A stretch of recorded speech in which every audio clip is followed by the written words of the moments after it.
हे सीमा. अरे आलात का तुम्ही? हो. आणि बघ मी काय काय आणलंय ते बघू. Special birthday cake. हे हॅपी बर्थडेचं थर्माकोल लेटरिंग आणि आपल्या शुभ्राच्या वाढदिवसाला येणाऱ्या मुलांना रिटर्न गिफ्ट. हो हो हो, केवढं ते सामान. फारच धडाक्यात वाढदिवस साजरा करायचं ठरवलंय वाटतं तुमच्या लेकीचा. आणि काय ग, ती तुझी लेक नाही का? आहे ना, मी कुठं नाही म्हणाले. पण महेंद्र, एकाच मुलीवर थांबायचा निर्णय जेव्हा तुम्ही घेतलात तेव्हा तरी नाही म्हणाले होते का मी? चिडू बाई, चिडू नका.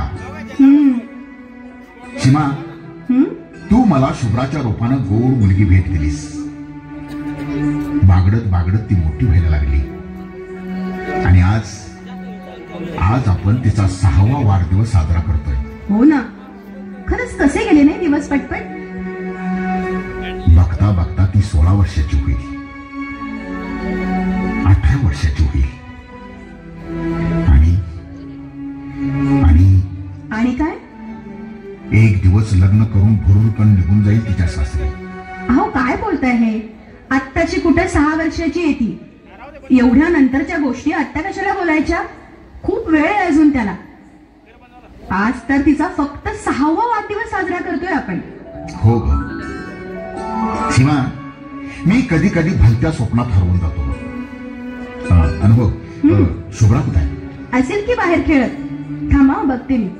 शुभ्रा, ए शुभ्रा, शुभ्रा, शुभ्रा, शुभ्रा. अहो बघा ना जरा शुभ्रा कुठे आहे ती. तिला छान कपडे घालायचे, तिला नटवायचे, अजून किती तयारी व्हायची. शोधा बरं जरा तिला. सीमा, पलीकडच्या गलीत बघ. अगं ती वाढदिवसाला बोलवायला गेली असेल आपल्या मैत्रिणींना. जरा बघा ना तुम्हीच. शुभ्रा,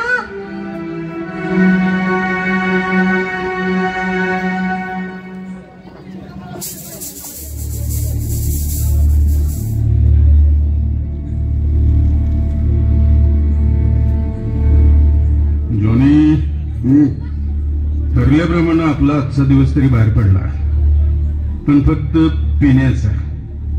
त्याच्यानंतरच्या प्रोग्रामचं काय रे? नाही, बहुतेक मला काय वाटतंय या प्रोग्राम मध्ये काही यश येईल असं वाटत नाही मला.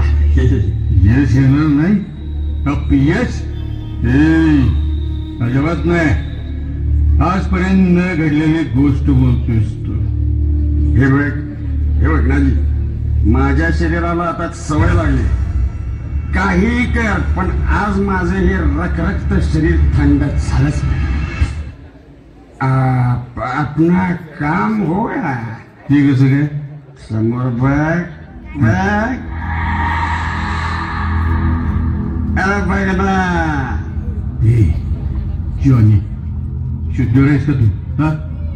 अरे कोवळा बछडा खायला निघालेस तू. कळी उमलण्या अगोदरच कुछ करतोस. एवढा निर्णय होऊ नको जॉनी. तुला काय करायचं नाजी? बघ, रात गेली बाद गेली, आपली कोण थोडीच आहे ती. अरे पण तरी. अरे तू गप्पा बस.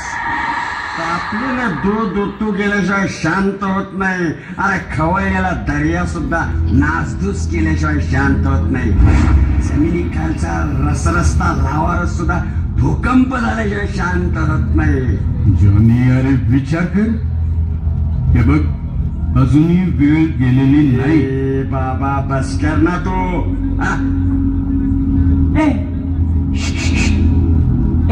छकुली,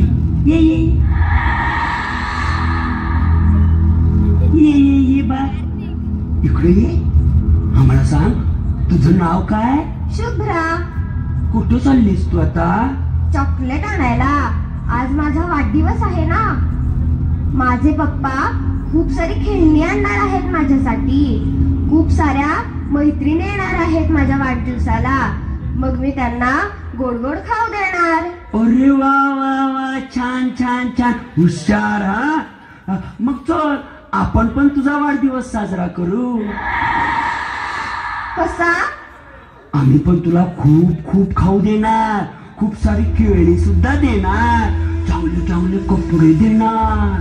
आय्या खरंच? काय मज्जा येईल. येणार की नाही? मग मज्जा तुला मला सुद्धा येणार आहे. चला चला चला, तुला आधी चॉकलेट आणू आपण. पण काका, चॉकलेटचं दुकान तर तिकडं आहे ना. ते खूप लहान आहे बाळा. त्या दुकानात लहान लहान चॉकलेट आहेत. इकडं फार मोठं दुकान आहे आणि चॉकलेटही खूप मोठी आहेत, छान छान आहेत. पण काका, इकडं तर सारे शेतच आहे, दुकान नाहीये तिकडं. या शेताच्या पलीकडेच दुकान आहे, बघ तर खरं. नको मला चॉकलेट, मला भीती वाटतेय. पप्पा मम्मी मला शोधत असतील. घरी जाते मी. तुमचं चॉकलेट नको आहे मला. Mummy papa, mummy papa. हे रडू नकोस. तुझा वाढदिवस आम्ही साजरा करणार आहे. तुझा केक आम्हीच कापणार.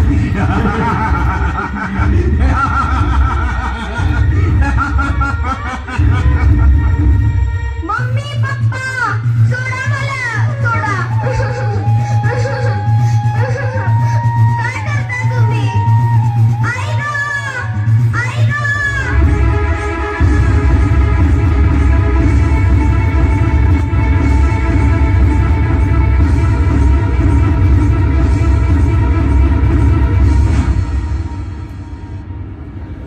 इकडे शुभ्राच्या घरी तिच्या बर्थडेची जोरदार तयारी चाललेली होती.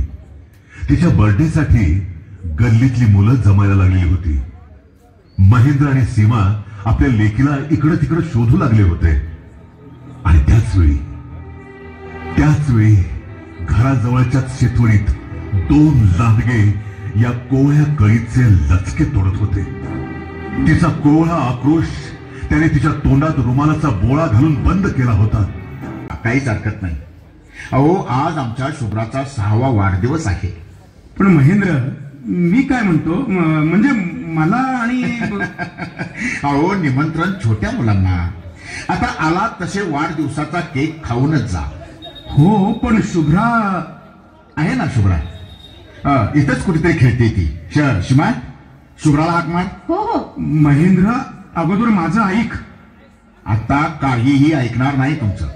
आता शुभ्रा आली की केक कापायचा आणि त्यातला छोटा केक तुम्ही खायचा आणि मगच जायचं. महेंद्र, तुझा उत्साह कळतोय मला, पण मी काय सांगतोय ते ऐक. मला माझ्या शुभ्राला भेटायचं आहे. नाही महेंद्र, तुझी शुभ्रा तुला भेटणार नाही. महेंद्र नाही. काय बोलताय भाऊजी? आनंदराव, काय बोलताय? काय कळतंय का तुम्हाला? प्लीज प्लीज आनंदराव, प्लीज मला सांगा, काय झालंय माझ्या शुभ्राला? महेंद्र, मन घट्ट करून ऐक. कुणीतरी नराधमाने तुझ्या शुभ्रावर बलात्कार करून तिला ठार मारलंय. रक्ताच्या थारोळ्यात पडली आहे तुझी शुभ्रा.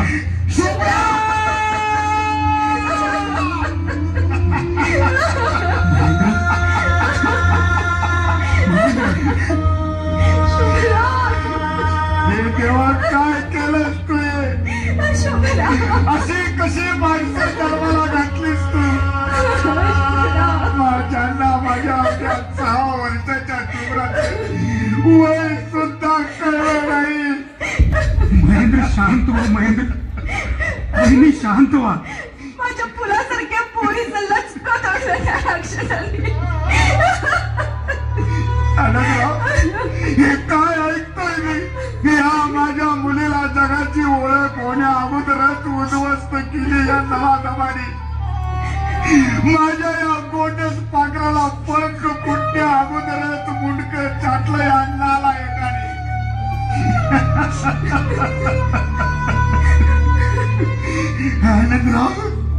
आनंदराव, काय म्हणू या वासनेनं बरबटलेल्या समाजाला, ज्यांना कोवळं मूल सुद्धा समजत नाही.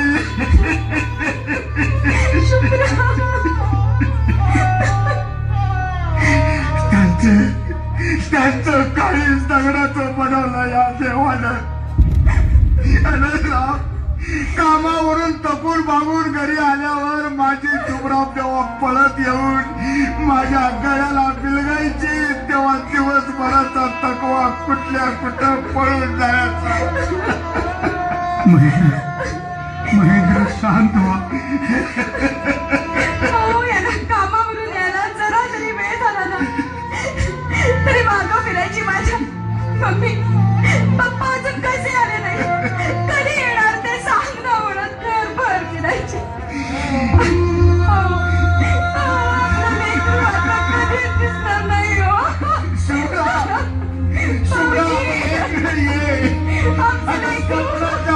सारखी अचानक कशी गायब झालीस तू शुभ्रा? शांत व्हा.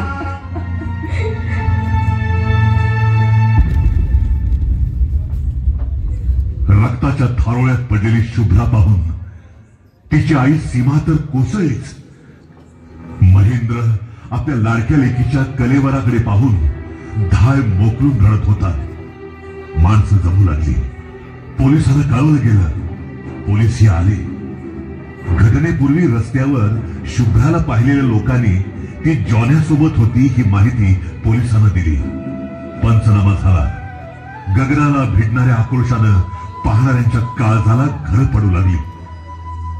शुभ्राचं कलेवर घरी आणून अंत्यसंस्कारासाठी नेण्यात आलं. इकडं पोलिसांनी तपासाची यंत्रणा गतिमान केली आणि काही तासातच पोलीस गुन्हेगारांजवळ पोहोचले.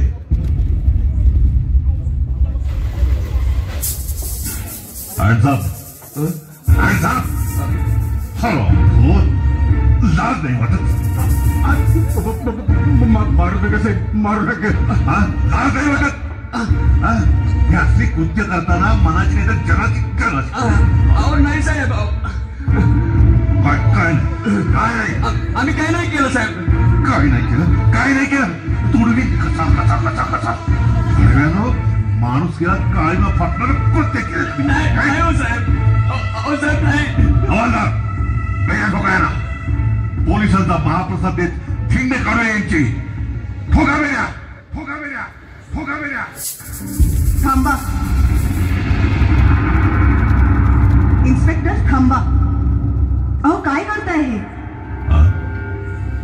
कोण आहेस तू? अशाच प्रकारच्या अत्याचाराला बळी पडलेली मी, दिल्लीची निर्भया. काय? मीच कोपार्डीची अमृता सुद्धा, आणि मीच रिंकू पाटील, आणि मीच आत्ताची ही शुभ्रा. इन्स्पेक्टर साहेब, अहो नका बेड्या ठोकू यांना.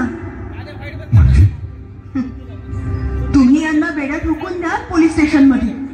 मग पंचनामा होईल, मेडिकल रिपोर्ट्स येतील, मग तुम्ही चार्जशीट दाखल कराल, कोर्टात केस उभी राहील. पण हे सगळं तर करावंच लागतं निर्भया आम्हाला. होय, पण हे सगळं करेपर्यंत हे म्हातारे होती. या नराधम गुन्हेगारांना तोपर्यंत आपल्या सरकारी खर्चानं पोसावं लागेल, आणि कदाचित एखादा हुशार वकील येईल आणि साक्षी पुराव्यांचे बुरुज फोडून यांना कायद्याच्या कचाट्यातून सोडवून देईल. मग मी काय करावं असं तू म्हणतेस निर्भया? यासाठी तुम्हाला आपल्या पूर्वजांच्या इतिहासावरती नजर टाकावी लागेल, मग समजेल. काय? होय, पूर्वजांच्या इतिहासावर? इन्स्पेक्टर, आपल्याच छत्रपती शिवरायांचा इतिहास. दारातील तुळस, गोठ्यातली गाय आणि घरातली माय सुरक्षित ठेवण्यासाठी स्वराज्य संस्थापक आपल्या छत्रपती शिवरायांनी अशा प्रकरणात काय केलं पहा. पहा इन्स्पेक्टर साहेब.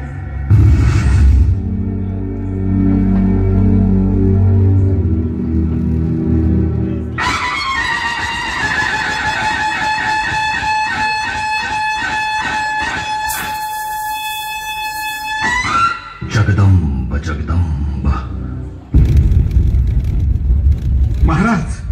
महाराज आपली फतेह झाली. जगदंब जगदंब. का? हे ऐकून आनंद नाही वाटला महाराज? आनंद? आनंद झाला ना पंत, पण या आनंदापेक्षा आम्ही कोणाविरुद्ध लढलो याचा सन मोठा आहे. असो, आमच्या वीरांनी पराक्रमाची शर्थ केली आहे, त्यांची वाखाणणी व्हायलाच हवी. मुजरा महाराज. या हंबीरराव या. भले शाबास, मावळ मुलखाचं नाव राखलं. महाराज, आता पुढची मोहीम सुकर व्हावी. अवश्य पंत, पण जाण्याआधी आम्हास त्या वीरांगनेचं दर्शन घ्यायचंय जिने अखंड मास आमच्या सैन्याशी झुंज दिली. महाराज, हा आपला आजचा चेव बघून मातूर तिनं पळ काढला नव्हत. हा आपलं सखुजीराव गेले तिच्या मागावर. आता कैद करून आणतील बघा. कैद? काय बोलताय हंबीरराव? ही ऐसे मुलुखगिरी कुणी करायला सांगितली? विजयी झाला म्हणजे स्त्रीत्वाचा सन्मान पायदळी तुडवायचा अधिकार लाभला की काय तुम्हाला? माफी असावी महाराज, पण युद्धाच्या धामधुमीत असं काय होऊन गेलं की भानच राहिलं नाही बघा. ठीक आहे, येऊ द्या सखोजीरावांना. याचा जापसाल घेऊ आम्ही. मुजरा राजे. या सखोजीराव, भले पराक्रम गाजवून आलात. राजे, बयांनी शिकली होती हातून, म्हणून मागावर जाऊन घेऊन यावं लागले. सखोजीराव, यापुढे अदब सोडू नये. आज मराठी राज्यासाठी आपण भीम पराक्रम गाजवला. जे गेल्या 25 दिवसात साध्य झालं नाही ते पळभरात मिळवलं, म्हणून ही कसूर माफ करू आम्ही. सावित्री अक्का, आम्हास जैशा आऊसाहेब तैशा आपण.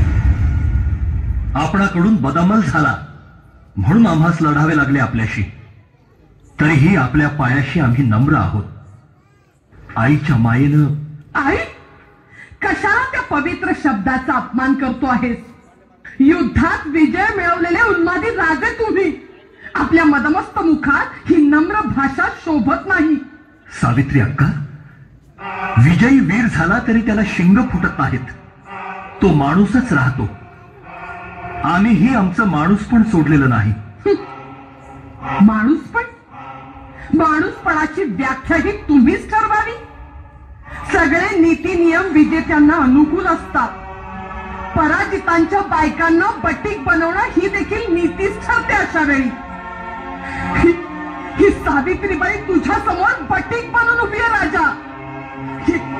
तू ही मनसोक्त भोग घे तिचा.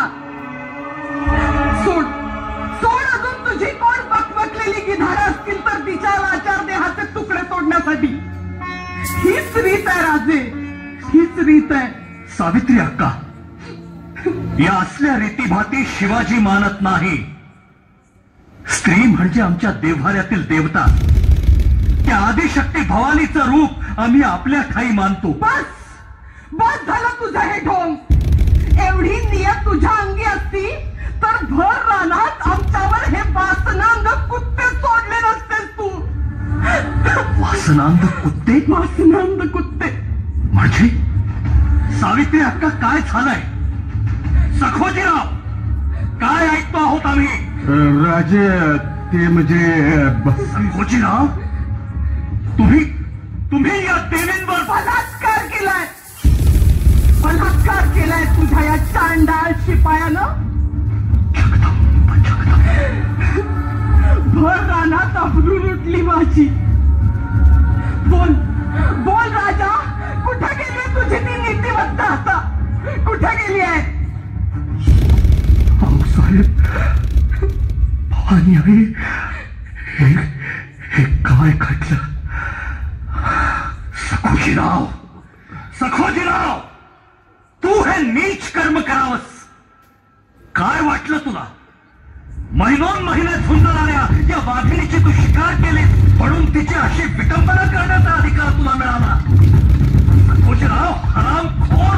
महाराज, सावित्रीबाई तैशी आपले शत्रूच आहे. त्यांच्या कुकर्माची सदा. कुकर्म? पंत, प्रत्येक जण आपलं सत्व जपत असतो. या स्वत्वासाठीच लढत असतो.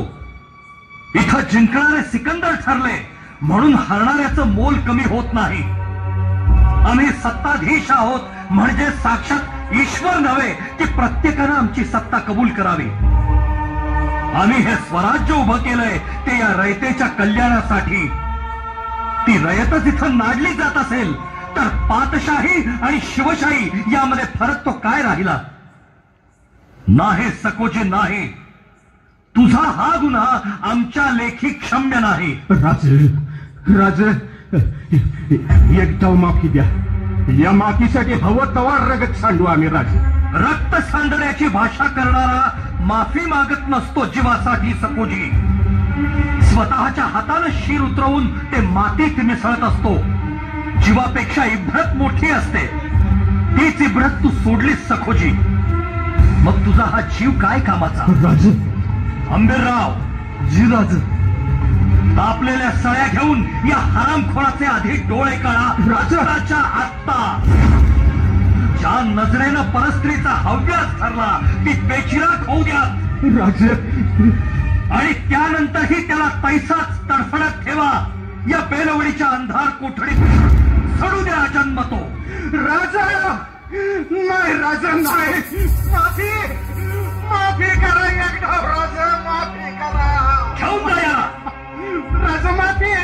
राज राज एवढी कठोर सजा? होय हंबीरराव, एवढी कठोर सजा. एखाद्या परक्या सुलतानानं आमच्या माय भगिनीच्या अब्रूला हात घातला असता तर आपण काय केलं असतं हंबीरराव? हेच केलं असतं ना. मग न्यायासनासमोर आप परका नाही. सवाल फक्त सावित्रीबाईचा नाही हंबीरराव, या मराठी मातीतल्या हरेक लेकीबाळीचा आहे. अल्लाउद्दीन खिलजीच्या वखवकलेल्या वासनेला बळी पडू नये म्हणून स्वतः जाळून घेतलेल्या हजारो राजपूत रमणींचे आत्मे आजही आक्रंदन करून आम्हा सांगतायत की राजे न्याय द्या, राजे न्याय द्या. आणि मग हाच न्याय असेल आमचा, या शिवाजीचा, या शिवाजीचा, या शिवाजीचा, या शिवाजीचा. इन्स्पेक्टर साहेब, अत्याचार असाच संपवायचा असतो.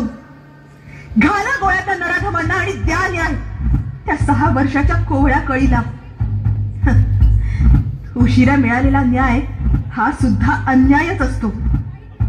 कुठल्याच मुलीवर, कुठल्याच स्त्रीवर बलात्कार करण्याची हिंमत पुन्हा कुणीच करणार नाही. इतक्या गोळ्या घाला यांना.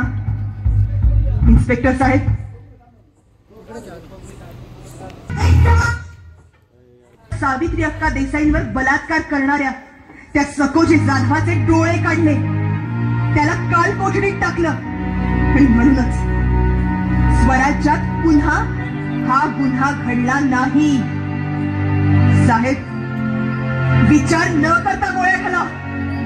अन्यायाच्या छाताला न्यायाच्या वेदना उमटू देत. घाला गोळ्या, घाला गोळ्या. इन्स्पेक्टर साहेब, घडून आज पुन्हा नवा इतिहास. Yes Nirbhaya, yes yes. पाहिलं मंडळी, छत्रपती शिवरायांनी आपल्या सैन्यातल्या सकोजी जाधवांना कशी तातडीनं शिक्षा दिली. ती अंगणातली तुळस, गोठ्यातली गाय आणि घरातली माय सुरक्षित राहावी याकरता शिवरायांना फक्त 2च वेळा जबरी शिक्षा कराव्या लागल्या. आणि या तीव्र शिक्षांमुळेच स्वराज्यामध्ये पुन्हा स्त्री देहाची विटंबना करणारे लांछनास्पद गुन्हे कधीच घडले नाहीत.